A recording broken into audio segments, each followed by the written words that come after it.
Alhamdulillahi Rabbil Alamin Alladhi arsala rasulahu bil huda wa dinil haq liyudhhirahu ala dini kullih walau karihal musyrikun.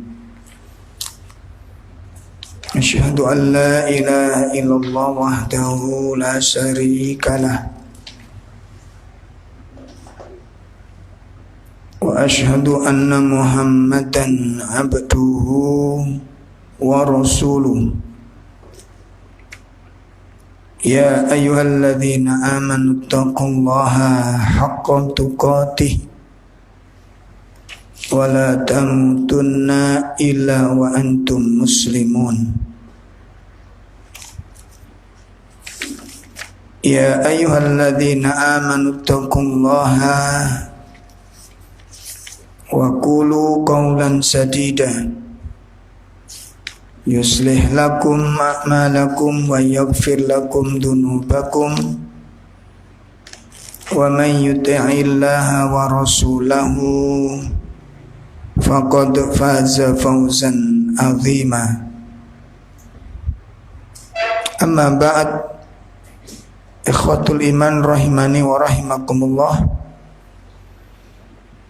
I'lamu anna asdaqal hadits kitabullah wa khairal hadi hadi Muhammadin sallallahu alaihi wasallam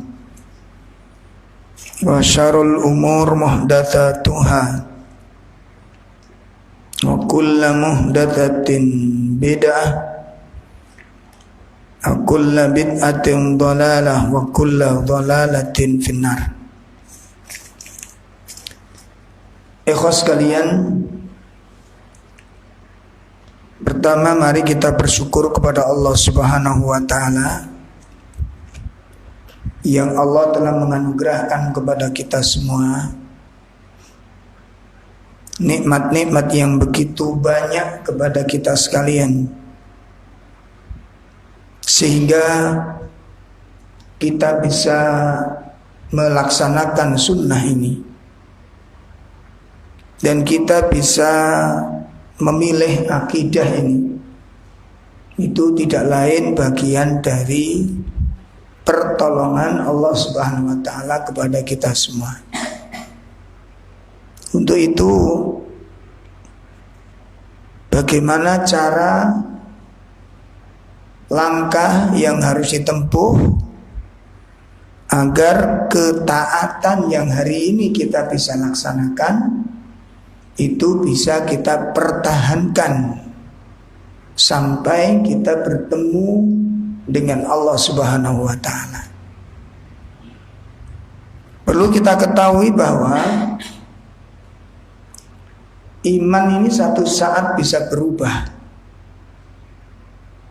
Ya, ini harus betul-betul kita waspadai. Iman itu satu saat bisa berubah. Berubahnya itu bisa berkurang, bisa tambah. Dan ini harus betul-betul disadari oleh setiap muslim. Dan kita tidak boleh merasa aman. Kalau hari ini kita beriman berarti beriman selamanya. Kalau hari ini kita taat berarti taat selamanya. Itu belum tentu. Makanya seorang muslim tidak boleh merasa aman dari tergelincirnya hati, dari berkurangnya iman. Bahkan bukan cuma berkurang, iman itu bisa hilang seakar-akarnya. Sebagaimana orang-orang yang dipalingkan hatinya oleh Allah dari kebenaran ini. Ya, sebagaimana saya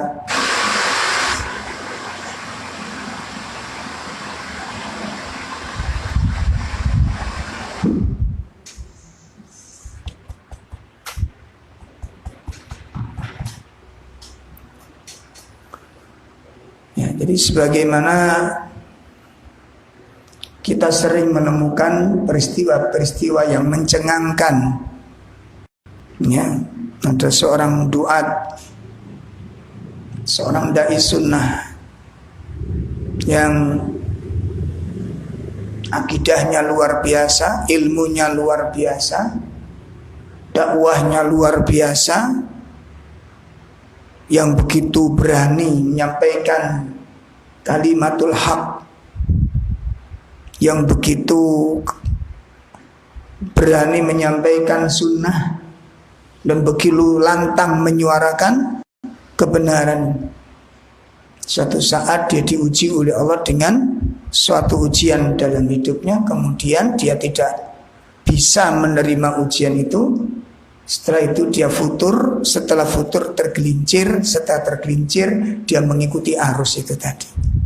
Yang dulu mendakwakan tauhid, sekarang justru mengajak orang berbuat syirik kepada Allah Ta'ala. Yang dulu menyampaikan sunnah, justru sekarang menggembor-gemborkan tentang masalah kebid'ahan. Coba kita bayangkan, ini seorang duat, seorang da'i, yang ilmunya luar biasa, bahasa Arabnya luar biasa, hafalannya luar biasa, itu bisa tergelincir. Ya, oleh karena itu doa yang tidak boleh kita tinggalkan. Dan doa ini jangan dijadikan syarat setelah sholat. Ya, doa ini sebagai kebutuhan. Jadi ketika kita berdoa dengan doa ini, itu suatu kebutuhan sehingga kuat mintanya itu. Allahumma a'inni ala zikrika wa syukrika wa husni ibadah. Ini tidak boleh kita remehkan doa ini. Makanya ketika Nabi SAW menyebutkan bahwa beliau berdoa di dalam doanya itu, Allahumma ini as'alukal huda wassadat. Ya, setelah beliau minta hidayah, terus minta yang kedua apa? Minta diluruskan hatinya. Ya, beliau mengatakan Allahumma ini as'alukal huda wassadat. Ya Allah, berikan aku petunjuk. Setelah itu apa? Dan beri kelurusan hati ini. Ini Rasulullah SAW. Nah, ya Allah, berikan kepada kami petunjuk. Setelah itu apa? Berikan kepada kami kelurusan hati, supaya hati gak berbelok-belok ketika ada persoalan-persoalan hidup. Nah, makanya di sini nanti mungkin bulan depan kita akan bahas tentang istiqomah, karena nikmat termahal di dalam Islam itu, ya, setelah nikmat hidayah itu adalah nikmat istiqomah. Jadi kalau sudah dapat hidayah belum selesai, minta istiqomah. Kenapa demikian? Karena satu saat kita menghadapi persoalan-persoalan yang kemudian menjadikan kita futur. Ya, menjadikan kita futur. Makanya di sini loh, dari awal kita tidak boleh meremehkan amal-amal ini.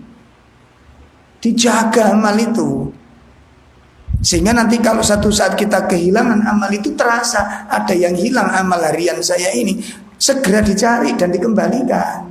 Itu segera dicari. Dan kalau nggak begitu nanti satu persatu hilang amal-amal sunnah itu, amal-amal ibadah kita hilang, dan kita nggak terasa di situ ada kelemahan. Begitu kita akan balik sudah terlalu jauh. Ya, dan ini harus betul-betul dipahami oleh kita semua. Nggak boleh disepelekan. Nah, sama dengan sholat sunnah qobliyah, sholat sunnah ba'diyah ini jangan diremehkan ini. Ya di situ munculnya futur itu nanti. Jadi kalau kita nanti udah terbiasa gitu ya, nggak sholat sunnah qobliyah, nanti kelamaan, jadi nggak terasa itu, nanti pelan terus sampai nanti akhirnya apa? Sholat terlambat. Dan udah terlambat 1 rakaat, besok terlambat 2 rakaat, besoknya lagi terlambat 3 rakaat. Lama-kelamaan gimana? Lama-kelamaan malas ke masjid sudah. Itu jangan dibiasakan begitu. Makanya ada namanya jihadun nafas, ada jihad. Ya, orang nggak bisa istiqomah tanpa jihad itu nggak bisa istiqomah ini. Dan sudah banyak kita temukan sekarang, ya, di teman-teman yang dulu awal-awal ngaji itu, masya Allah semangatnya luar biasa. Ya, begitu sudah mulai pertengahan, sudah mulai mungkin terlalu banyak pahala ini. Ya, sudah terlalu banyak pahala. Jadi akhirnya sudah merasa cukup. Sudah merasa cukup. Lah itu tidak boleh. Makanya pintu-pintu futur itu, benih-benih futur terus diketahui. Dari mana asalnya? Dari meremehkan amal. Awas, kita masih ingat kebakaran hutan yang begitu hebat itu disebabkan oleh percikan api. Tidak boleh disepelekan ini. Makanya mulai sekarang setiap teman harus ada komitmen. Apa itu? Begitu terdengar adzan, sudah masuk waktu adzan itu, ini waktu untuk Allah sampai zikir selesai. Itu waktu untuk Allah, nggak boleh diganggu dengan apapun, kecuali ada udzur-udzur syar'i. Sudah bisa nggak kira-kira begitu? Kalau enggak berarti komitmennya kurang, lemah komitmennya. Itu dilatih dari diri kita sendiri. Dilatih, Pak. Ya, jadi begitu mau masuk sholat sudah dikat WA tutup. Masih adzan si WA. Kalau kok gak belenger, heran. Ya, coba di situ ada kerugian yang besar menerpa kita, menerjang kita. Ya, makanya tidak boleh diabaikan, dan itu yang disebut dengan al-ghaflah, kelalaian. Terjerumusnya orang di dalam futur itu karena kelalaian. Ya, karena kelalaian. Ini enaknya mana? Materinya besok ini kelalaian atau istiqomah dulu? Podo pentingnya. Ada 3. Ini khutbahnya saya ambil, risalah khutbahnya saya sudah sini. Jadi umat Islam itu ditimpa 3 musibah yang ini menghancurkan umat Islam. Menghancurkan umat Islam. Bulan depan yang mana jadinya? Gue tak tutup teori materi lagi, kepingin lagi gitu. Repot. Ini aja ya besok ya, tentang 3 perkara yang membinasakan. 3 perkara yang membinasakan. Dan ini yang paling banyak menimpa umat Islam hari ini. Dari kelalaian tadi itu. Lalai tentang zikir pagi petang, lalai dengan hal-hal yang tidak bermanfaat. Itu banyak kita lakukan. Banyak kita lakukan. Makanya salah satu misi kita di dalam thalabul ilm itu adalah untuk memperbaiki diri. Ya. Jadi salah satu cita-cita terbesar kita di dalam ngaji ini itu adalah untuk memperbaiki diri. Apa yang perlu diperbaiki? Nah di situ kita evaluasi apa sih kekurangan kita. Ngerti nggak kekurangannya? Kalau nggak ketemu berarti kita sudah mulai mendekati sempurna ini.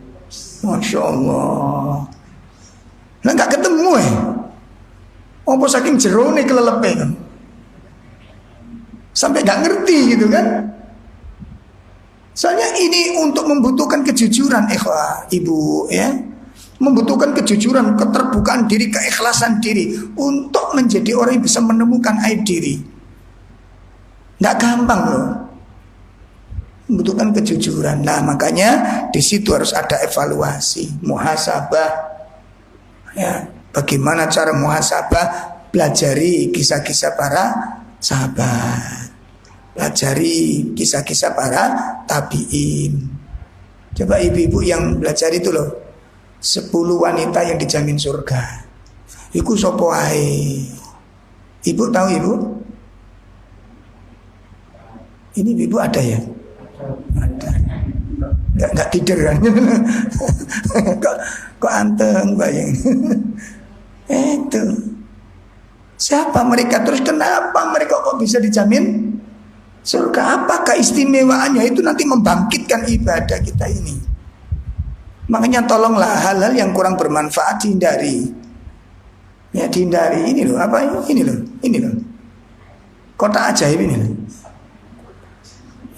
HP itu tolong dikurangi lah kalau nggak ada manfaatnya. Grup itu nggak usah terlalu banyak-banyak. Grup sampai 20 grup 10, itu grup apa wae ngono lho. Manfaat enggak sih? Ya. Coba ayo dievaluasi, manfaat enggak gitu loh. Sing dibahas apa? Bahas mercon itu dibahas di grup. Ada anak ibu-ibu, masak apa lah? Aku ngamen tanya, masak ini lomba masak. Itu kan kadang-kadang namanya menggelitik gitu ya. Masya Allah. Nah jadi harus napa jenenge berusaha, karena ini untuk urusan agama kita, untuk iman kita, untuk ketakwaan kita, untuk akhirat kita. Jadi kalau kita sendiri tidak berusaha untuk serius, maka jangan berharap kita untuk bisa mendapatkan istiqomah itu. Ya, baik ukhatul iman, sore ini kita akan mempelajari ya dampak buruk ketika meninggalkan Al-Quran. Dampak buruk ketika meninggalkan Al-Quran.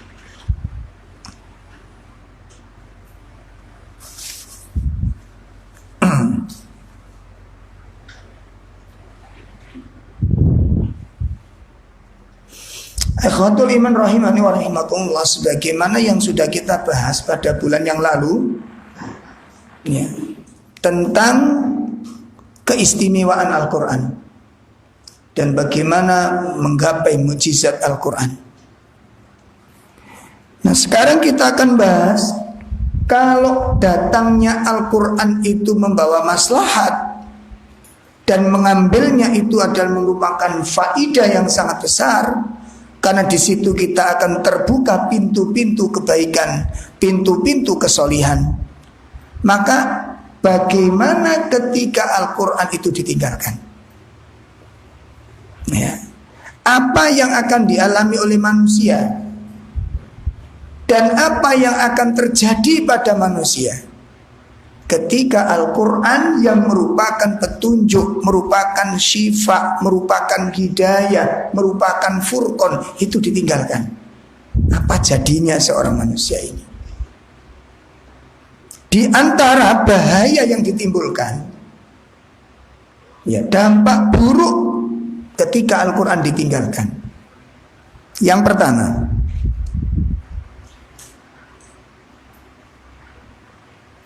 manusia berada di dalam kejahilan. Ini yang pertama. Manusia kembali kepada kejahilan. Jahil masalah apa? Jahil masalah din, bukan masalah dunia. Ya. Jadi orang mengalami kebodohan. Bodoh tentang apa? Tentang agamanya, tentang urusan akhirat, tidak ngerti sama sekali. Dan perlu kita ketahui, kejahilan itu sumber segala dosa.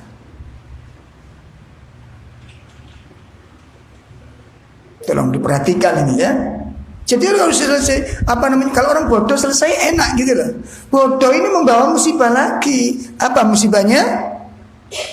Kebodohan itu akan membawa kepada membuka dan menyeret pelakunya kepada segala macam dosa. Kita buka surat An-Nisa ayat 17. Surat 4 ayat 17. A'udzu billahi minasy syaithanir rajim. Innamat taubatu 'alallahi lilladzina ya'maluna as-su'a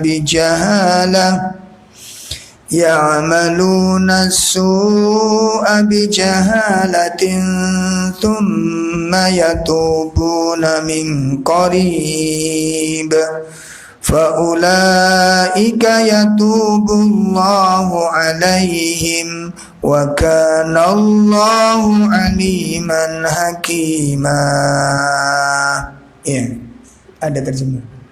Sesungguhnya bertobat kepada Allah itu hanya pantas bagi mereka yang melakukan kejahatan karena tidak mengerti. Kemudian segera bertobat. Taubat mereka itulah yang diterima Allah. Allah Maha mengetahui, Maha bijaksana. Ya. Innamat taubatu 'alallah. Sesungguhnya taubat kepada Allah itu hanyalah pantas dilakukan oleh orang-orang yang ya'maluna su'a bijahalah. Hanyalah layak dilakukan oleh orang-orang yang melakukan keburukan dan kejahatan disebabkan karena kejahilan. Nah, ayat ini ditafsirkan oleh para ulama, di antaranya Imam Abul Aliyah mengatakan, menukil perkataan para sahabat radhiyallahu anhum ajmain. Ya, jadi makna ayat ini apa artinya? Kullu dzanbin asabahu 'abdun fahuwa bijahalah. Ini tafsir ayat ini. Kullu dzanbin, tiap-tiap dosa. Tiap-tiap dosa. Asabahu 'abdun, yang menimpa kepada hamba. Jadi setiap dosa yang menimpa hamba fahuwa bijahalah, itu disebabkan karena kebodohan. Ini tafsir yang pertama.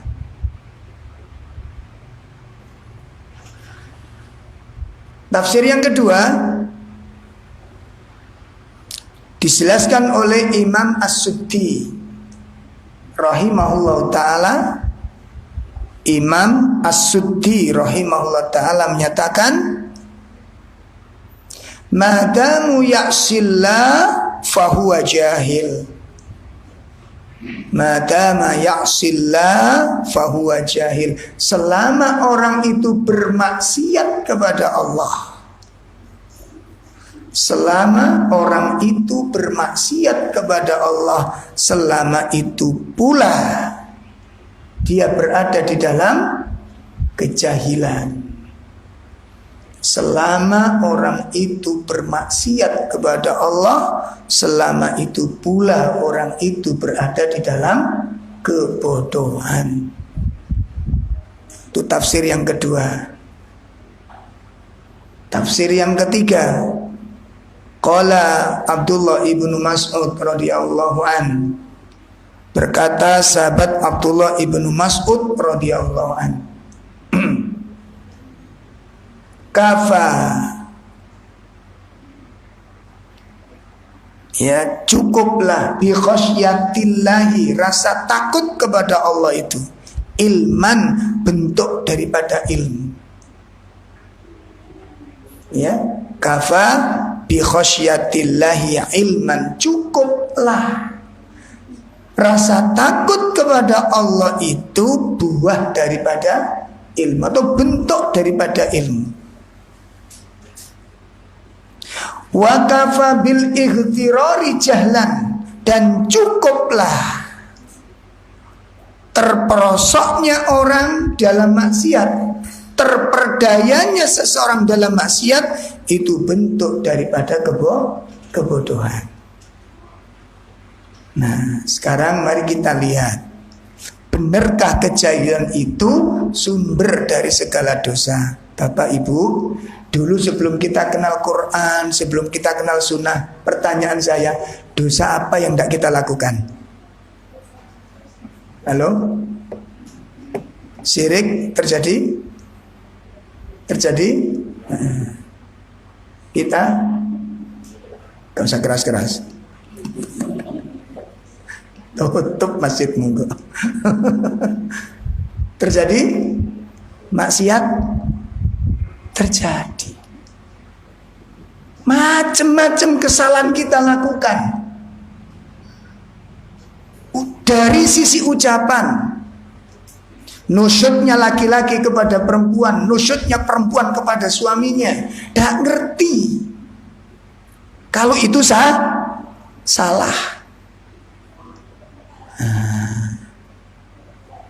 Kenapa kok bisa terjerumus? Karena nggak ngerti. Nah, termasuk syirik itu, masya Allah.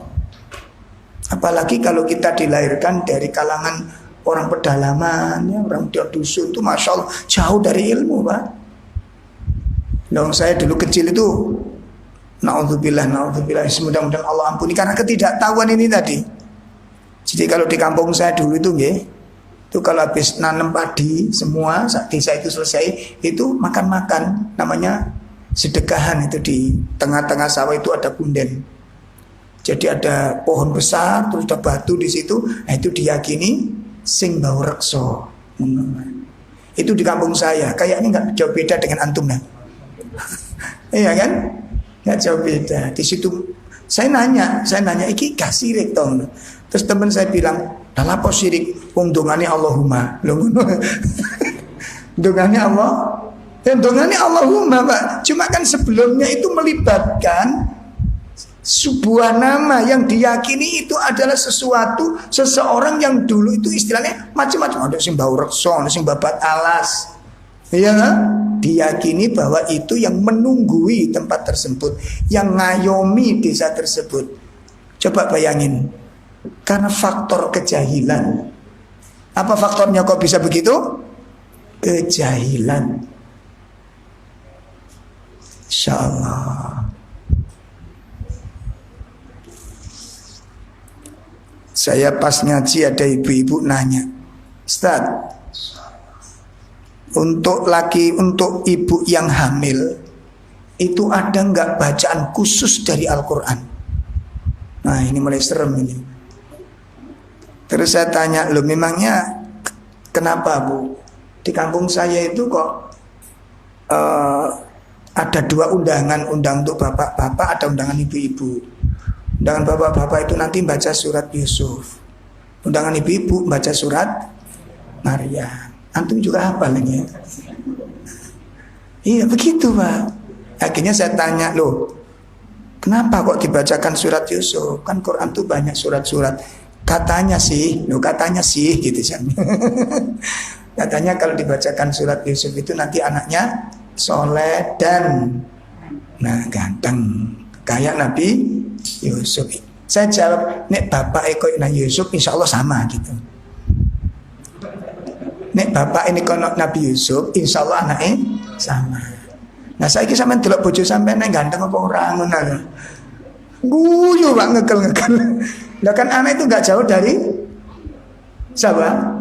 Orang tua. Loh gitu loh.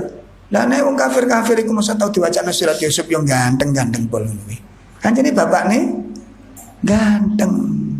Lah nih bapak nih elek, ibu nih elek. Masih bawa wacana surat Yusuf sampai nguntuk. Ya tetep elek, ya gak usah kecewa karo surat Yusuf. Manjane bapak ibu elek. Ngoten lho. Terus gimana Ustaz? Ya boleh-boleh saja, cuma jangan diyakini. Nanti kalau dibacakan surat Yusuf, anak ikut surat Yusuf. Dan ini dibacakan surat Al-Baqarah. Ini dibacakan surat Al-Ankabut. Mana ikut laba-laba senang ini pene aneh ngono. Ini bacakan surat Al-Jin. Hilang anak. Ya.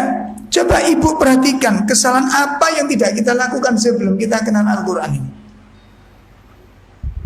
Semua kesalahan bisa kita lakukan baik dari perkataan atau perbuatan atau dari dosa-dosa yang ditimbulkan oleh hati. Nah ini akibat daripada apa? Ketika orang meninggalkan Al-Quran, maka dia akan masuk terperosok ke dalam kejahilan. Dan kejahilan itu akan menyeret pelakunya kepada setiap dosa. Itu yang pertama. Dampak meninggalkan Al-Quran. Nah, jadi kebodohan tadi bukan kebodohan tentang dunia, tapi bodoh tentang apa?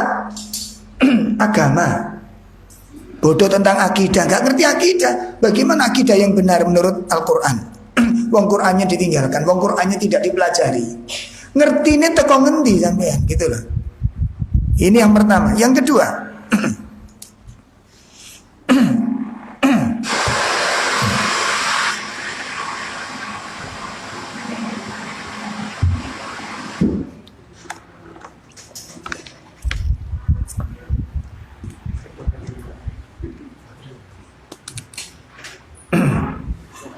ini minta diruqyah. Setan gak terima.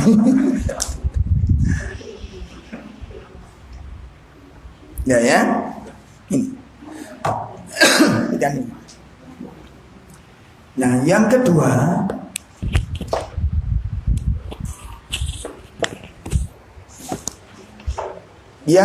akibat meninggalkan Al-Quran,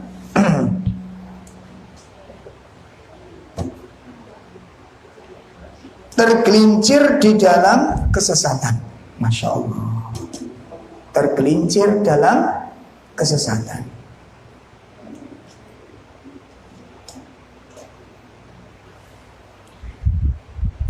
Allah Subhanahu wa ta'ala menyebutkan di dalam surah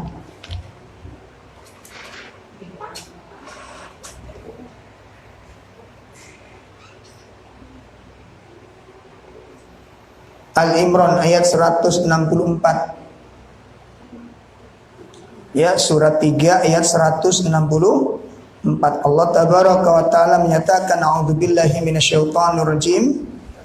Laqad manallahu 'alal mu'minina idz ba'atha fihim rasulan min anfusihim yatlu 'alaihim ayatihi wa yuzakkihim wa yu'allimuhumul kitaba wal hikmah wa in kanu min qablu lafi dhalalin mubin. Nah, silakan. Sungguh Allah telah memberi karunia kepada orang-orang beriman ketika Allah mengutus seorang Rasul Muhammad di tengah-tengah mereka dari kalangan mereka sendiri, yang mengajarkan kepada mereka ayat-ayatnya, menyucikan jiwa mereka dan mengajarkan kepada mereka kitab Al-Quran dan hikmah sunnah. Meskipun sebelumnya mereka benar-benar dalam kesesatan yang nyata. Insyaallah, tolong diperhatikan ya. Tolong diperhatikan, ini bahaya yang luar biasa. Jadi kesesatan itu akan dialami oleh kaum muslimin ini apabila kaum muslimin meninggalkan Al-Quran. Dia akan terjebak, terperosok di dalam kesesatan ini. Sebagaimana sebelum Al-Quran diturunkan. Bagaimana kondisi manusia ketika Al-Quran belum diturunkan? Apa yang terjadi? Wa in kanu min qablu lafi dhalalin mungkin. Sungguh sebelum Quran itu diturunkan, sebelum Rasulullah SAW diutus, manusia benar-benar berada di dalam kesesatan yang nyata. Loh mas, sekarang kan Quran sudah ada di sekitar kita. Betul. Apa ada manfaatnya Quran ada di tempat kita kalau kemudian Al-Quran tidak kita buka dan tidak kita ikuti? Ada manfaatnya apa enggak? Seperti kita punya lampu. Lampu itu untuk menerangi tempat kita. Lampu itu untuk menerangi jalan kita. Itu kalau lampu itu difungsikan. Sekarang apa faedahnya ada lampu tapi nggak dinyalakan? Apa faedahnya? Napa manfaatnya? Ada manfaat? Tidak ada manfaat. Tidak ada faedahnya. Ini Masya Allah. Wa in kanu min qablu lafi dhalalin. Sebelum Al-Quran diturunkan, manusia di dalam kesesatan yang nyata, jauh daripada jalan yang ditunjukkan Allah Subhanahu wa ta'ala. Jauh Pak. Karena tidak menggunakan ilmu, tidak menggunakan petunjuk. Sedangkan Al-Quran datang itu sebagai hudan, sebagai petunjuk yang akan mengantarkan kepada jalan yang lurus. Nah, sementara jalan yang lurus ini tidak lagi kita ikuti petunjuknya. Ya, jalan yang lurus ini tidak lagi kita ikuti aturan-aturannya. Maka tidak ada fungsinya di sana. Yang kedua, yang ketiga,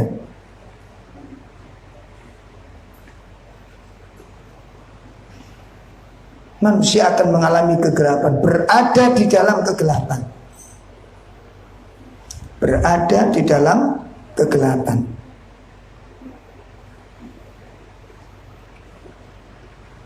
Allah Subhanahu wa taala menyebutkan di dalam surat 4 ayat 174 sampai 175.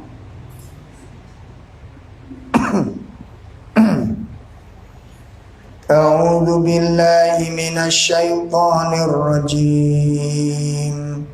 Ya ayyuhan nasu qad ja'akum burhanun mir rabbikum qad ja'akum burhanun mir rabbikum wa anzalna ilaikum nuran mubina فَأَمَّا الَّذِينَ آمَنُوا بِاللَّهِ وَاعْتَصَمُوا بِهِ فَسَيُدْخِلُهُمْ فِي رَحْمَةٍ مِّنْهُ وَفَضْلٍ وَيَهْدِيهِمْ إِلَيْهِ صِرَاطًا مُسْتَقِيمًا.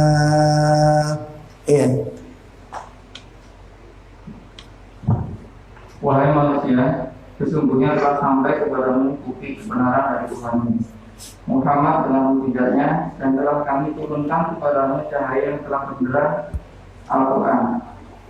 Adapun orang-orang yang beriman kepada Allah dan berpegang teguh kepada agamanya, maka Allah akan memasukkan mereka ke dalam rahmat dan karunia darinya surga, dan menunjukkan mereka jalan yang lurus kepadanya.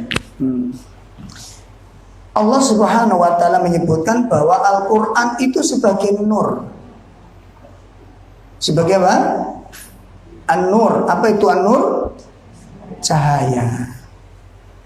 Dengan cahaya itu umat ini berjalan.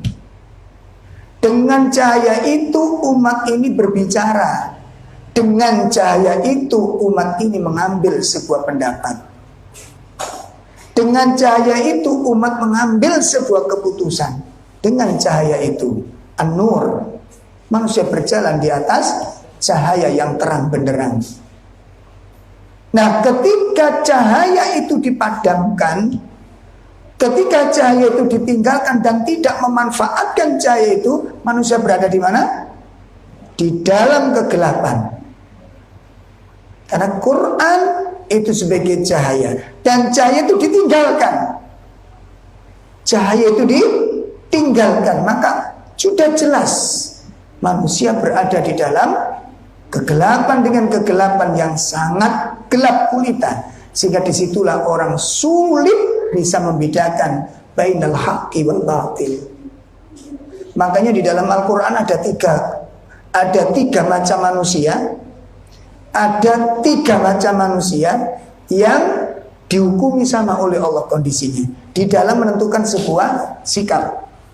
Ada tiga golongan manusia, ya, yang berbeda-beda keadaannya, namun cara memutuskan, cara menilai sesuatu itu sama tiga golongan manusia ini. Pertama, orang yang jahil. Orang yang jahil itu kalau menilai sesuatu itu dengan apa, Pak? Orang jahil menilai sesuatu dengan apa? Contoh begini, kita nggak ngerti sama sekali cara membaca Al-Quran dengan benar, nggak punya ilmu tajwid. Terus jenengan menilai orang dalam membaca tajwid itu kira-kira dengan apa?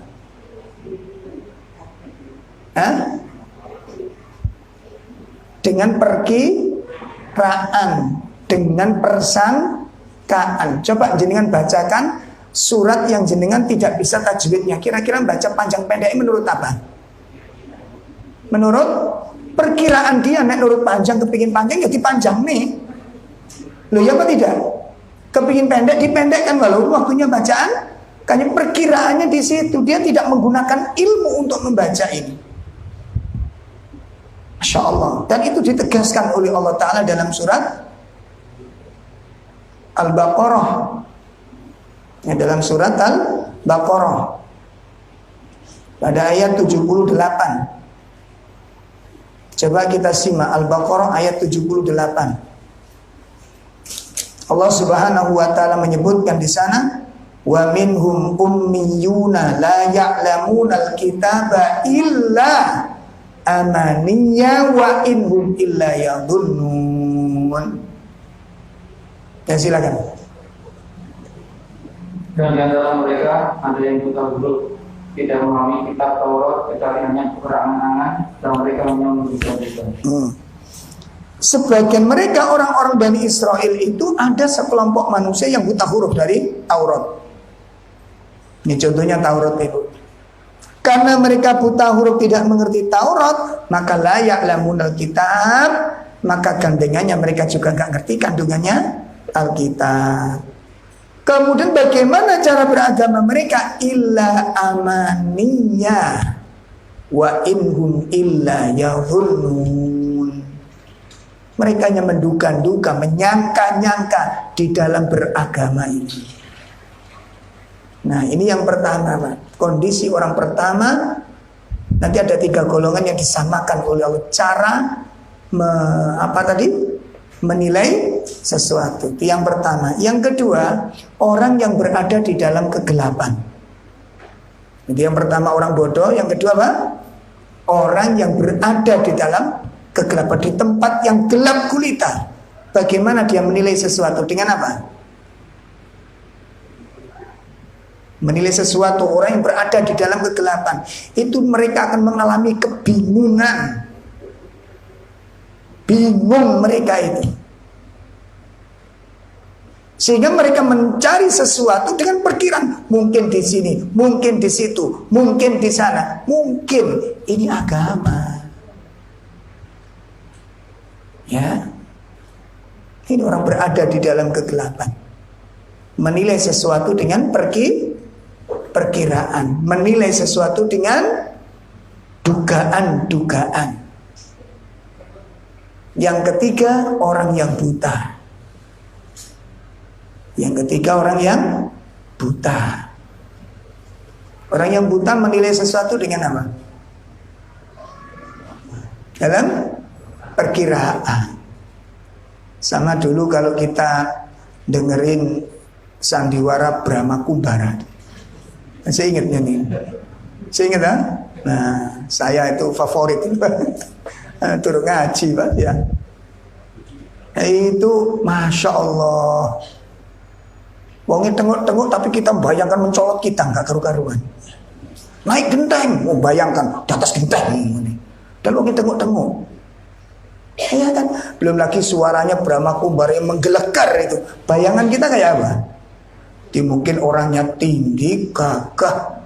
Wah, Masya Allah, wibawa kan. Baik guru. Ya sudah. Bayangin itu karena bayangan-bayangan. Ada dulu teman dokter mau sharing karena kasus keluarga, dia dapat rekomendasi ke saya dari temannya dokter juga. Telepon ke saya, Pak. Apa benar ini rumahnya Ustaz Abdul? Benar, Ibu. Ini saya dapat nomor jenengan dari teman dokter. Saya kepingin sharing ke rumah jenengan. Oh, nggih, monggo, sewaktu-waktu saya datang ke sana. Akhirnya satu saat itu datang ke rumah. Saya nggak pernah ketemu orangnya dan orangnya pun nggak pernah ketemu saya. Begitu datang, apa benar rumahnya Ustaz Abdul? Betul, Ibu, monggo silakan masuk. Masuk akhirnya. Saya temui langsung, wonten kabar nopo. Saya kepingin ngobrol langsung kepada Ustaz Rob sendiri gitu. Loh, Abdul Rob ya, Bu, langsung baca innalillahi wa inna ilaihi raji'un. Bosin dibayang nopo. Jadi bayangannya itu katanya suara saya itu kalau ditelepon itu kayak orang tua. Itu paling prewangan yang menanggung. Jadi gambaran saya itu Ustaz, jenengan itu tinggi, besar, terus usianya itu 50-an loh gambaran saya itu gitu. Ya Allah. Itu hasil apa? Hasil perkiraan. Jadi apa yang kita bayangkan, yang kita kirakan, perkiraan itu belum tentu seperti yang kita gambarkan. Dan agama itu suatu ilmu yang pasti, bukan perkiraan. Makanya kalau nggak bisa jangan diem, tanya. Seperti terutama ibu-ibu, fikihnya wanita ini ruwet loh bu, kayak orangnya. Ruwet, fikih wanita itu paling ruwet. Pengenalan darah saja ada berapa macam. Kalau bapak-bapak kan darah muda tok. Wanita coba ada darah haid, darah nifas, darah istihadah, darah putih. Nah iya kan? Oh, itu macam-macam bentuknya. Bagaimana menanganinya? Ya betul ini. Masya Allah, fikih wanita itu ribetnya, Masya Allah. Makanya para ulama tidak menulis fikih laki-laki. Pernah ketemu gak? Saya nyari, mau balas dendam deh, ibu-ibu mau makan. Nyari fikih laki-laki, tidak ketemu. Karena memang yang ruwet itu, sehingga saya teruskan gak enak nanti. Iya begitu. Coba ibu harus punya ilmunya. Dalam masa haid, masa istihadah, itu apa saja yang gak boleh, apa yang boleh, bagaimana cara sholatnya. Ini membutuhkan apa? Ilmu. Jangan diem, jangan tanya. Gak ngerti tanya. Nah, gitu. Gak ngerti tanya. Jangan diem, jangan diem. Tanya Pak, nanya harus dipelajari pun ya. Baik. Itu yang, jadi ada 3 kelompok manusia, ada 3 golongan manusia yang kondisinya berbeda, tetapi cara menilai sesuatu itu sama dengan perkiraan, dengan dugaan-dugaan. 1 orang bodoh, 2 orang berada dalam kegelapan, 3 apa tadi? Orang yang buta. Dan itu disebutkan semua oleh Allah Ta'ala di dalam surat Fatir. Mari kita lihat surat Fatir, surat 35. Nah, surat 35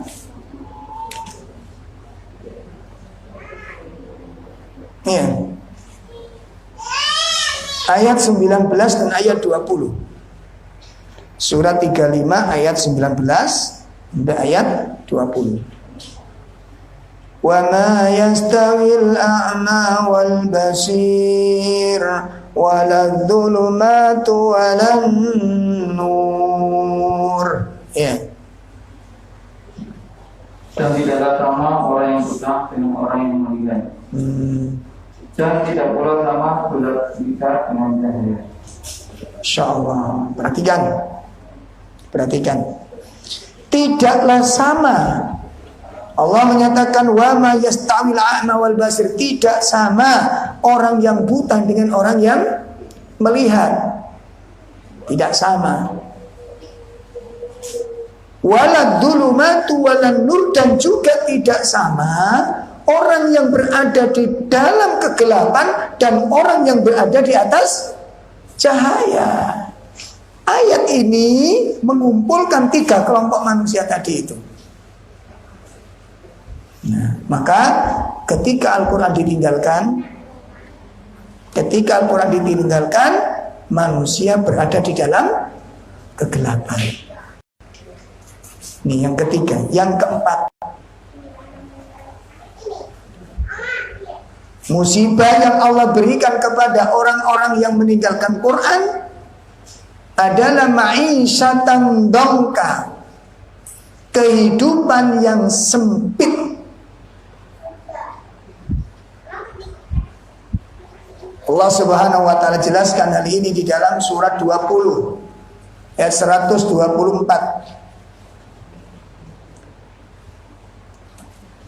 Surat 20 ayat 124. Allah tabaraka wa taala menyatakan, a'udzubillahi minasyaitonir rajim. Wa man a'rada an dzikri fa inna lahu ma'isyatan dhanka wa nahsuruhu yaumal qiyamati a'ma. wa qad kuntu basira. Ya, surat 20 ayat 124. Surat 20 124. Nah.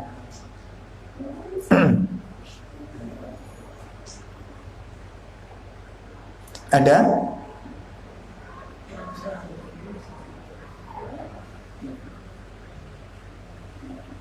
Ya, disimak di situ. Ya, silakan. Dan barang siapa berpaling dari peringatanku, maka sungguh dia akan menjalani kehidupan yang sempit.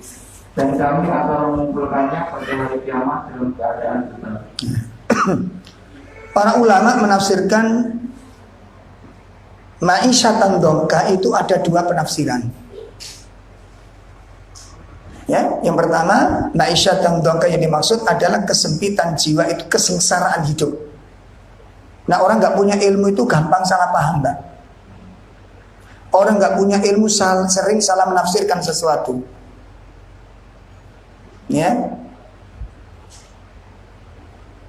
ini yang pertama. Makna pertama ma'isyatan dongka itu kesempitan. Makanya jangan lihat orang yang kalau kolot, sempit pemahamannya, sempit pengetahuannya, dangkal pengetahuan dan ilmunya, itu pasti suka ngeyel.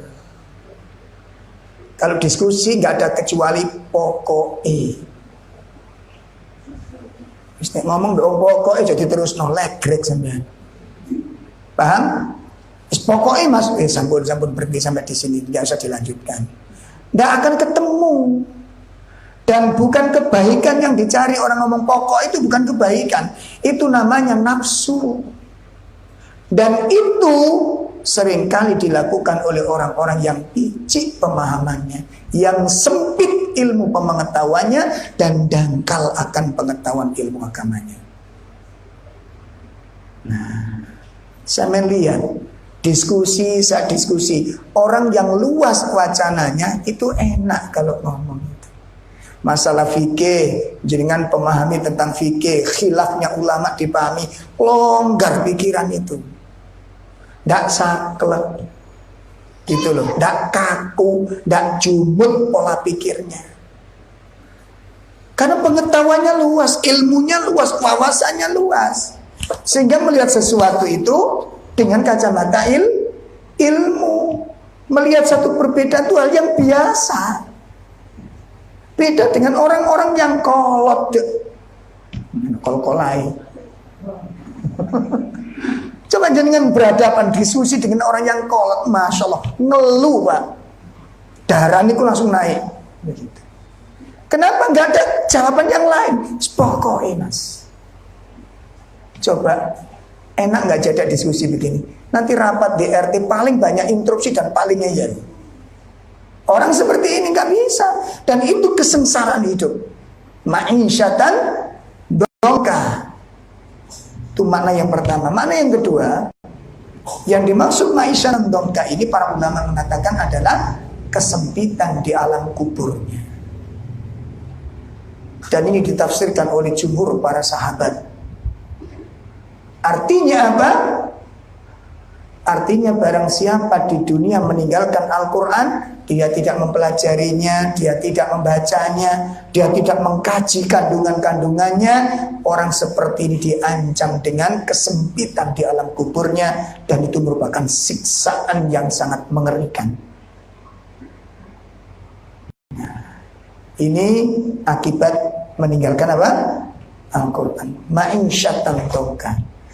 Dan tidak cukup sampai di situ, Allah Subhanahu wa taala sebutkan berikutnya, wa nahsyuruhu yaumal qiyamati a'ma, dan kami kumpulkan orang semacam ini pada hari kiamat dalam keadaan buta. Inilah kegelapan kuburnya. Gelap kuburnya. Gelap tempat kembalinya di sisi Allah. Dan panjenengan bisa rasakan, kalau jenengan pernah mengalami mati listrik, lilin gak ada, senter gak ada, lampu gak ada, semalam saja saya bayangkan, antum apa yang antum rasakan? Gak usah 2 malam, gak usah 2 malam, 1 malam saja kita dalam kegelapan. Itu sudah siksaan yang luar biasa. Penghuni-penghuni kuburnya nanti, na'udzubillah min syarr, berapa lama itu nanti akan alami kegelapan itu. Dan itu disebabkan karena orang meninggalkan Al-Quran. Makanya berat-berat sedikit dibaca saja Quran ini. Ya, karena baca Quran itu berat, Pak, bagi jiwa. Bagi jiwa dipaksakan. Ya, demi keselamatan kita di sisi Allah Subhanahu wa taala. Jelas ya? Nah, suami mengingatkan istri kalau kok gak kedengaran suami baca Quran, sampaikan. Terus barangkali nanti ada istri kok lagunya kurang enak, ya biarin aja dulu. Nah, dilino koreng kok. Ya, saya dulu awal-awal istri saya itu ngono porek, Pak. Kan lagune karepet enak-enak. Nih wong gembret ngono lho aku. Karo ne mandek grek langsung berhenti. Oh, kenapa ini? Akhirnya setiap hari dia baca Quran, setiap dengar saya datang langsung alhamdulillahirabbil alamin. Tutup langsung. Saya penasaran sampai lama. Akhirnya saya ingatkan nih, tajwid sampean ini banyak yang kurang, makhrajnya banyak yang kurang. Kenapa kalau saya ada kok sampean selalu tutup baca Quran? Jawabnya sederhana, Pak. Ini bangane gembret. No. Oh, jadi omongan saya kemarin itu mancep nih hati ini. Ya, makanya nanti kalau istri pakai lagu apa ini? Ya, wis masya Allah kayak Musyairi Rosid nih, no, masya Allah. Ya, saling mengingatkan ya, saling mengingatkan. Dan tidak boleh diam, mendiamkan tidak boleh. Suami mendiamkan istri dalam beberapa waktu tidak baca Quran, berdosa suaminya. Berdosa suami.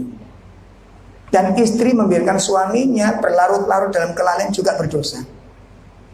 Jadi suami istri memiliki tanggung jawab. Makanya inilah fungsi hunna libasul lakum wa antum libasul lahun. Ingatkan pasanganmu. Ingatkan. Begitu juga sholat malam, bangunkan. Makanya Nabi mengatakan apa? Suami yang dirahmati Allah adalah suami yang bangun tengah malam, kemudian dia sholat malam. Setelah dia sholat malam, dia bangunkan istrinya. Ketika istrinya menolak, diperciki air di mukanya. Kemudian suami istri pun bangun sholat malam. Ini suami yang dirahmati Allah. Sebaliknya istri yang dirahmati Allah, istri yang bangun tengah malam, lalu dia sholat malam. Setelah itu dia bangunkan suaminya. Ketika suaminya enggan untuk bangun, diperciki air di mukanya. Lalu suaminya pun bangun melaksanakan sholat malam. Ini istri yang dirahmati oleh Allah. Itu bagi pasangan sing wis padha ngajine, Pak. Paham, Bu? Bu, kalau suami jenengan belum ngaji, jangan diperciki air. Bangun, tapi bukan sholat. Junjung sampean cemplung nih jedeng. Ya, masya Allah. Saling tahu, jangan dibiarkan membiarkan diri terus menerus di dalam tidak membaca Al-Quran. Saya dipahami ini? Baik, yang keberapa sekarang? Yang kelima. Ya, yang kelima. Yang kelima, orang yang meninggalkan Quran akan dikuasai oleh syaitan. Na'udzubillah min syarri dzalik. Dia akan dikuasai oleh syaitan. Hal ini sebagaimana disebutkan oleh Allah Tabaraka wa Ta'ala dalam surat Az-Zukhruf. Surat 43 ayat 36. Ya, surat 43 ayat 36 dan ayat 37. A'udzu billahi minasy syaithanir rajim. Wa man ya'shu an dzikrir rahmani nuqayyid lahu syaitanan fahuwa lahu qarin. Wa innahum la yasuddunahum 'anis sabili wa yahsabuna annahum muhtadun. Nah,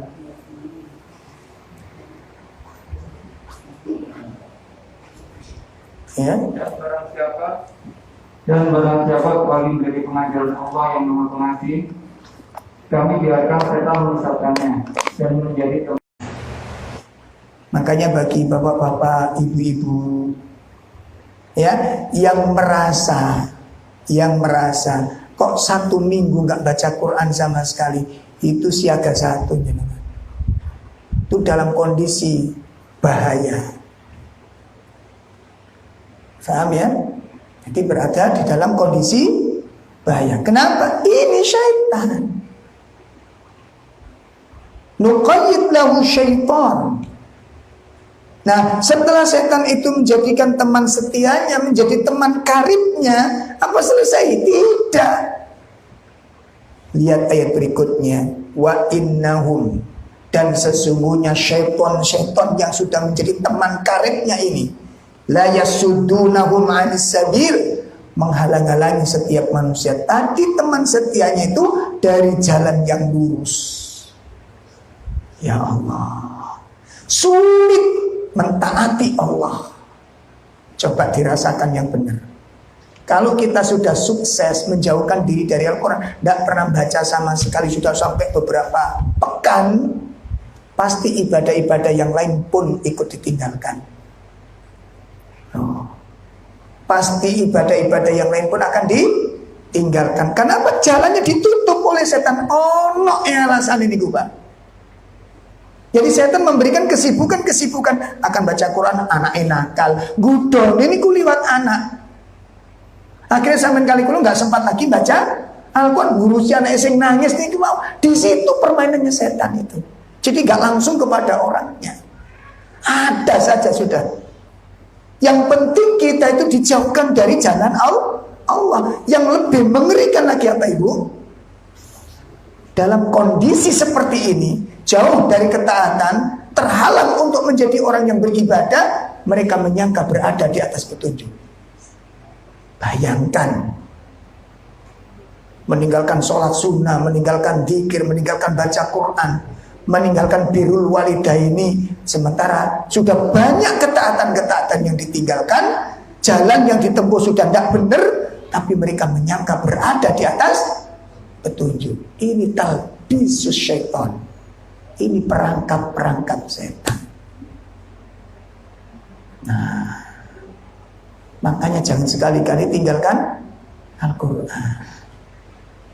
Doa kepada Allah, ya Allah, jangan kau pisahkan aku dengan Al-Quran. Jangan kau pisahkan aku dengan Al-Quran. Bahaya, Pak. Ya Allah. Kemudian yang ke-7. Ya. Hah?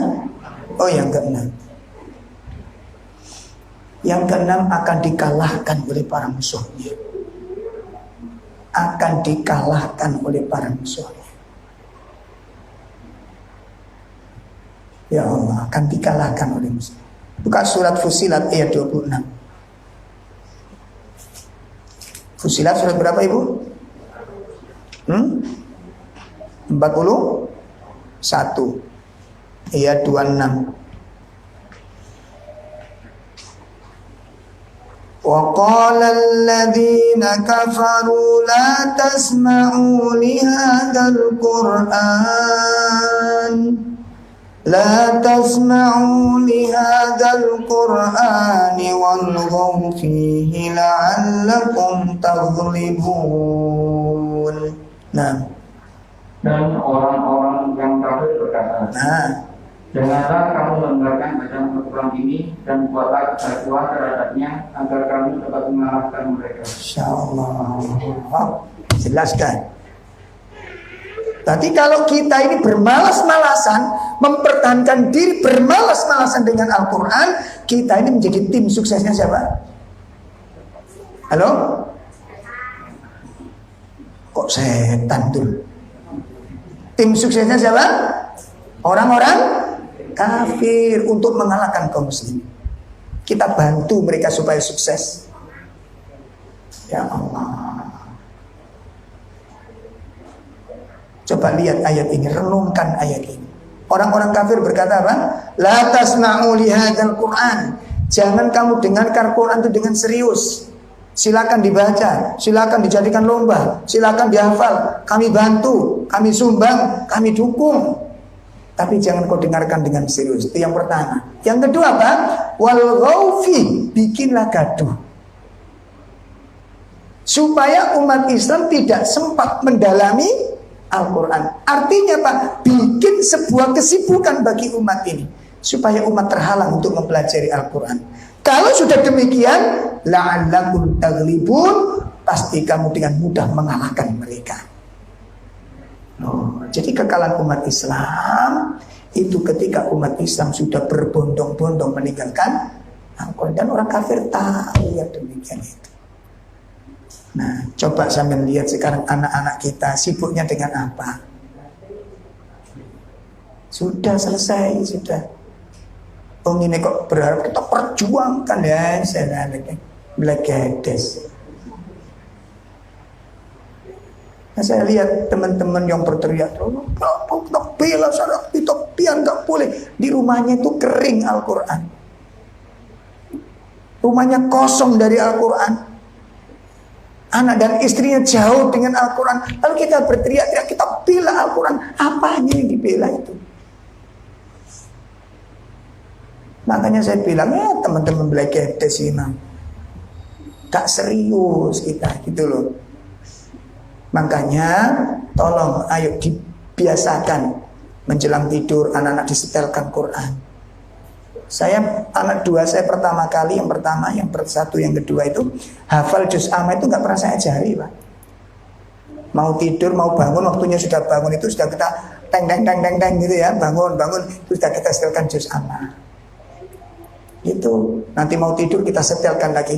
Terbiasa diperdengarkan kalimat ini, akhirnya hafal mereka tanpa harus diajari.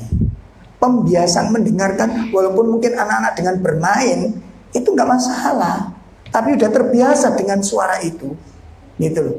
Aja sampai wis ngaji si walang kekek sing disetel. Nek walang kekek walang kadung. Kan liyan kita. Ayo dibudayakan di situ. Ya. Bon, ini diantara apa tadi?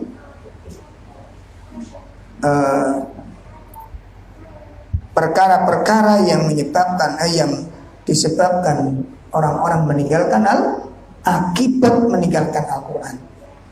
Kemudian berikutnya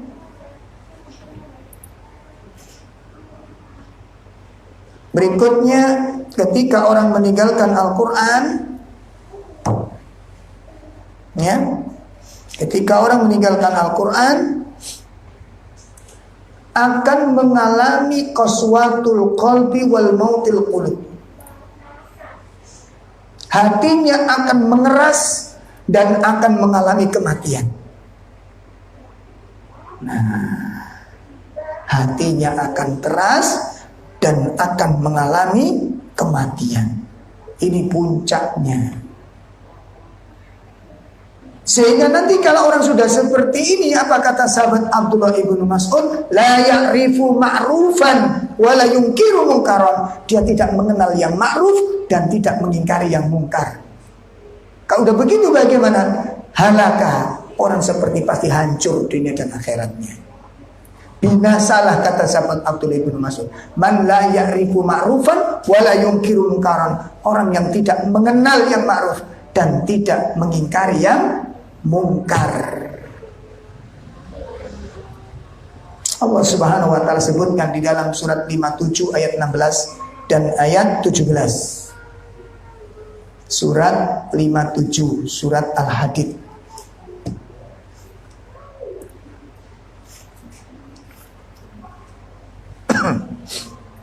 Surat Al-Hadid, surat 57 ayat 16 dan ayat 17. Silakan langsung terjemahnya. Belum tibakah waktunya bagi orang-orang yang beriman untuk secara khusus mengingat Allah dan mengakui kebenaran yang telah diwahyukan kepada mereka. Dan janganlah mereka berlaku seperti orang-orang yang telah menerima kitab sebelum itu.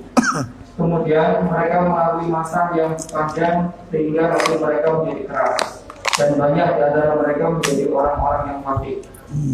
Ketahuilah bahwa Allah yang menghidupkan bumi setelah matinya kering.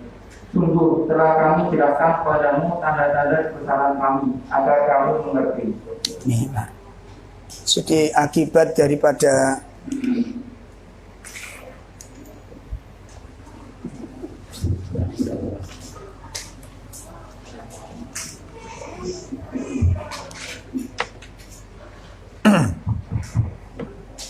ya, pengajian hari ini diuji dari segala arah.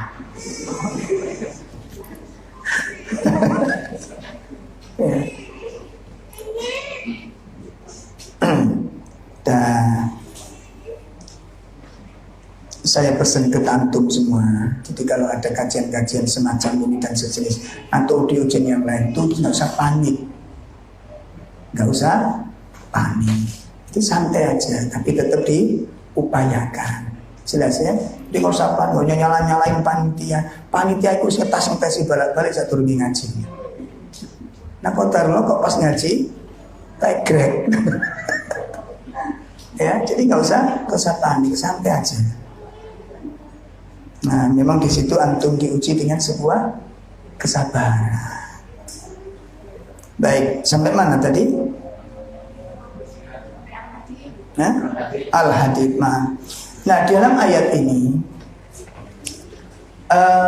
sahabat Abdullah ibn Mas'ud bercerita, ayat ini diturunkan ketika usia keislaman kami mencapai 4 tahun. Ya, jadi ayat ini diturunkan, kata sahabat Abdullah bin Mas'ud, itu ketika usia keislaman beliau masuk pada 4 tahun. Nah, ayat ini kata beliau, ayat ini merupakan ayat teguran yang paling keras kepada para sahabat. Kenapa ayat ini diturunkan? Karena pada saat itu Nabi SAW menilai para sahabat ini berlambat-lambat untuk melakukan ketaatan. Ini ceritanya. Jadi para sahabat itu tidak segera melakukan ketaatan, diundur-undur, ditunda-tunda dalam melakukan ketaatan, sampai akhirnya turun ayat ini yang merupakan teguran. Bukankah sudah waktunya kamu mengkhusukkan hati? Bukankah tiba saatnya hatimu harus khusyuk melalui zikir kepada Allah dan melalui Al-Quran, menerima Al-Quran kebenaran yang diturunkan oleh Allah Ta'ala ini. Kemudian kalimat berikutnya antum lihat, wala yakunu kalladzina utul kitaba min qabl. Jangan kamu menjadi seperti orang-orang ahli kitab sebelumnya. Ayat itu larangan. Ayat itu teguran, jangan kamu niru-niru seperti orang-orang ahli kitab sebelumnya. Apa yang mereka lakukan? Fatola alaihimul amadu. Berlalulah waktu yang panjang atas mereka. Maknanya apa ini, Pak? Ini ceritanya orang Yahudi sudah mulai gak peduli dengan Taurat.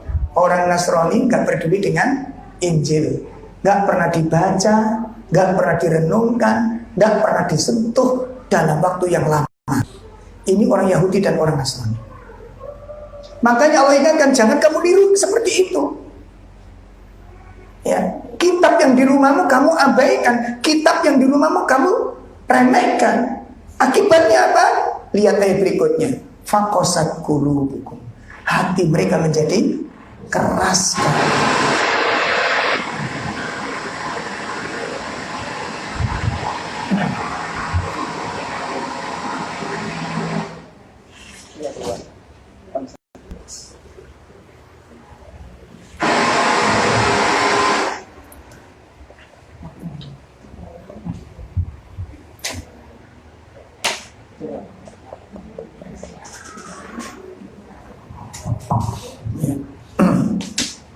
Nah, jadi akibat meninggalkan Taurat, akibat meninggalkan Injil, orang-orang Yahudi dan orang Nasrani mengalami kekerasan hati, menjadi keras. Selesai sampai di situ? Tidak. Lalu apa dampak buruknya kalau hati sudah mengeras begini? Perhatikan ayat yang terakhir. Wa katsirun minhum fasiqun. Maka kebanyakan mereka yang meninggalkan Taurat, kebanyakan mereka yang meninggalkan Injil, wa katsirun minhum fasikun, kebanyakan mereka menjadi orang-orang yang fasik disebabkan meninggalkan kitab mereka ini. Mereka berubah menjadi orang-orang yang fasik. Apa itu fasik, Pak? Al-fasik, al-fusuk itu yakhruju minat ta'at, orang yang keluar dari ketaatan. Keluar dari ketaatan. Nah, ikhwatul iman rahimani wa rahimallah, Bapak-bapak Ibu, ini dampak buruk dari meninggalkan Al-Quran. Makanya kita selalu berharap kepada Allah, semoga Allah merahmati kita dengan Al-Quran, ya, menyinari hati kita, hati keluarga kita, dan rumah tangga kita itu dengan cahaya Al-Quran. Supaya rumah kita selalu dijaga dan diberkahi oleh Allah, maka kita harus berupaya menghidupkan kalimat-kalimat Quran itu di dalam rumah tangga kita. Ya, berupaya dan jadikan ini amalan rutin. Sehingga Bapak Ibu nanti harus punya statement di rumahnya itu, ada moto di rumahnya, tidak ada hari kecuali kulantunkan Al-Quran. Bisa nggak ditulis itu? Nulisnya gampang. Akhirnya menjadi perhiasan dinding. Yang penting itu di hati kita itu punya komitmen, Pak, itu kuncinya. Ya.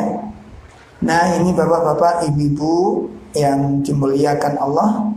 Jadi cukup banyak yang sudah kita sampaikan. Dan nanti masih banyak lagi ya, kehinaan, kelemahan. Itu disebabkan karena ini. Umat Islam tidak berpegang teguh dengan tali Allah Subhanahu wa ta'ala. Demikian insya Allah kajian kita pada sore hari ini. Mudah-mudahan apa yang bisa kita bahas bersama-sama, yang kita pelajari menjadi ilmu yang bermanfaat untuk kita semua. Ada waktu sisa dikit, mungkin ada pertanyaan-pertanyaan dari bapak-bapak dulu kalau ada. Silakan. Yang penjelasan awal mengenai ada seorang dari yang sampai keluar itu kalau dibandingkan dengan kami yang kondisinya jauh, itu malah apakah yang kami cara keilmuan dari itu potensinya terjadi lebih besar?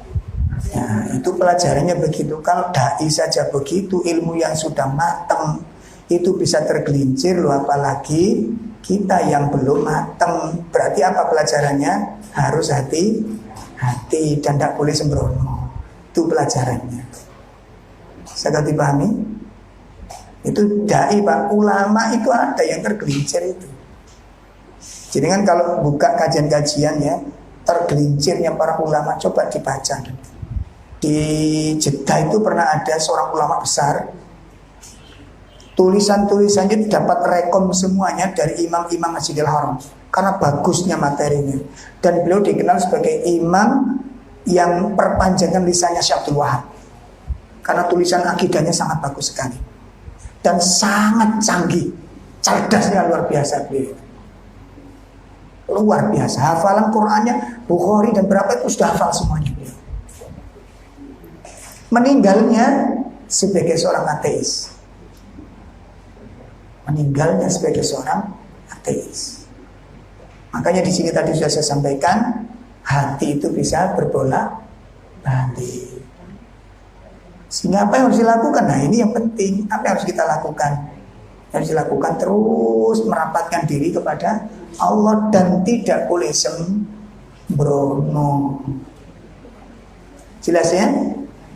Nah, seperti ibu-ibu mungkin setelah apunten ya, setelah mengalami haid, nek wis ketok bersih, dipastikan sudah jernih, segera bersihkan diri. Nah, soalnya kadang mari prai cuti sak minggu, enak, Pak. Makanya di masa-masa haid itu jangan sampai kehilangan pahala. Jelas ya? Sudah nggak sholat, sudah nggak puasa, sudah nggak melayani suami, Loh, masuk kehilangan ibadah. Apa kemudian setelah itu kehilangan banyak ibadah? Jangan. Cuma kan kebanyakan yang sudah masyhur. Yang sudah masyhur, ibu-ibu niku nek wis wayahe haid turune niku diperpanjang. Iya, begitu ya. Jadi sing lanang gak sholat mah. Hayu. Nanti perpanjang. Udah masalah, cuma yang lain jangan sampai kehilangan. Sudah banyak yang hilang ini, maka ditambal dengan amalan-amalan yang lain. Contoh, baca-baca buku, zikir diperbanyak, sedekah ditambah, ganti ibadah yang hilang. Gitu loh. Murojaah Al-Quran yang sudah dihafal itu boleh.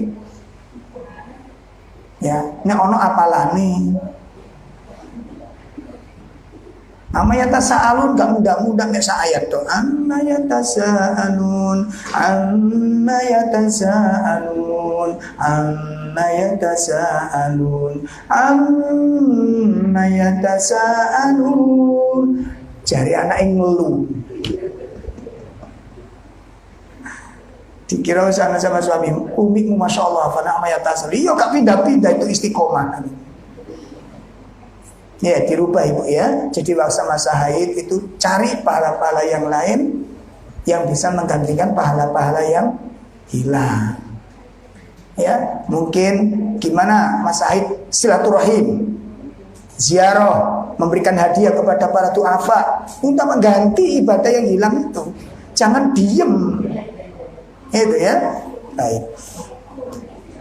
Ya silakan.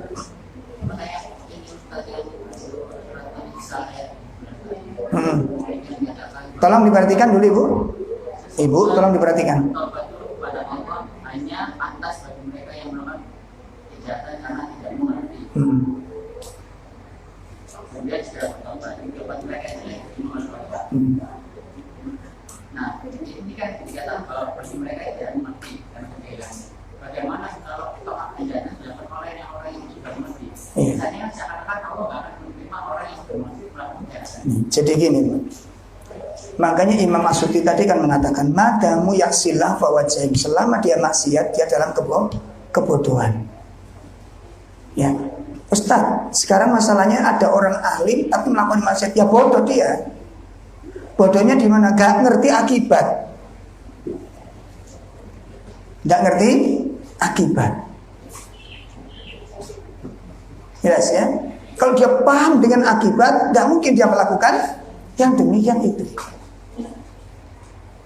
Maka kalaupun ada orang-orang yang sudah tahu hukum melakukan dosa, itu dikatakan dosanya lebih besar daripada orang-orang yang tidak mengerti. Dosa orang-orang yang mengetahui itu lebih besar daripada dosanya orang yang tidak mengetahui.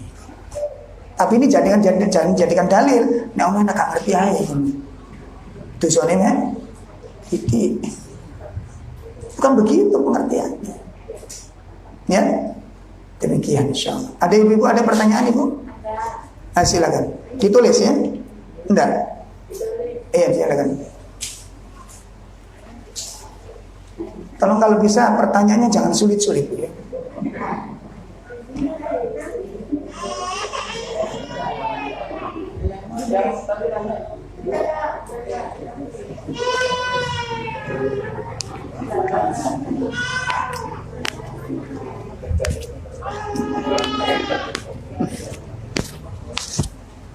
Yang ditunggu pertanyaan yang keluar jajan malah. Luar biasa.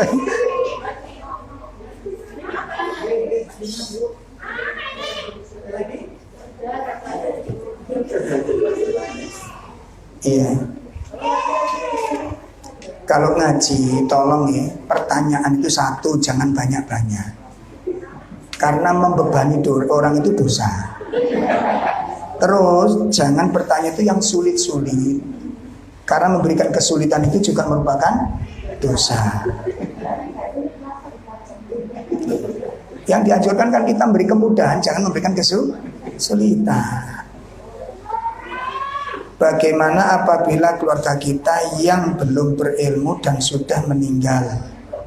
Upaya kita selaku keluarga memohon ampun. Iya. Jadi gini Bu ya, seperti gini. Mohon diperhatikan. Seperti hukum orang-orang yang di pedalaman. Bagaimana hukum mereka? Orang yang hidup di dalam pedalaman, tidak ada yang mengenal, bahkan terbuka auratnya semua. Lalu mereka meninggal dunia dalam kondisi seperti itu, maka dilihat apakah sudah mendengar tentang syariat atau belum.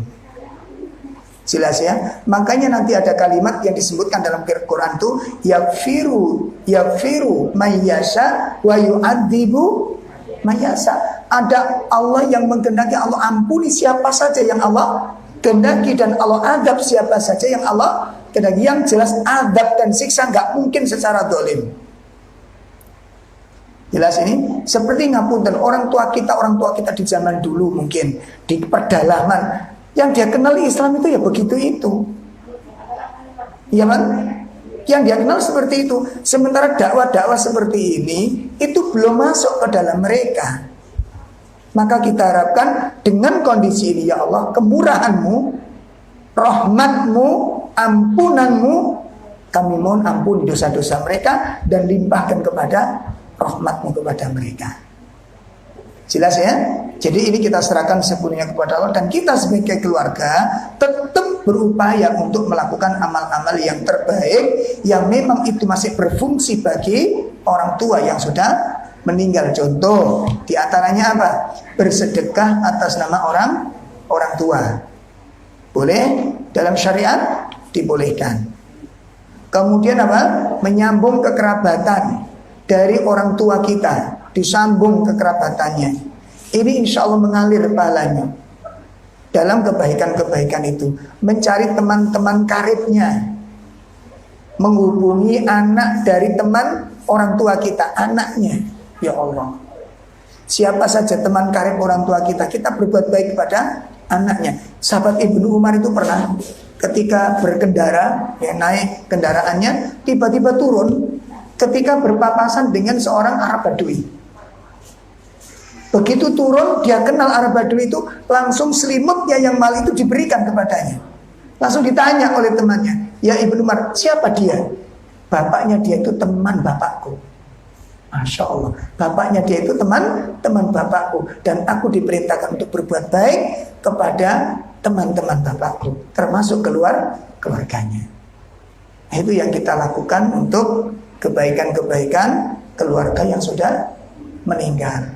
Makanya kalau bisa mungkin saya usulkan ke antum, ya, ada kaleng di rumah, terus kita infak harian. Yang satu untuk pengembangan dakwah, atau yang satu untuk masjid. Nah, kaleng itu berapapun yang kita isikan, ketika ke masjid kita niatkan ini sedekah untuk orang tua. Itu Masya Allah nilainya. Ya, barangkali bisa dilakukan demikian. Jelas ini ya? Jelas Ibu?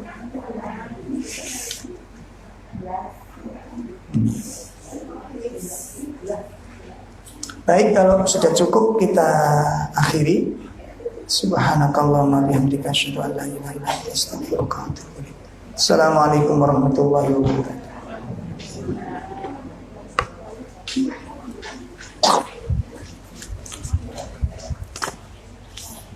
Apa nih?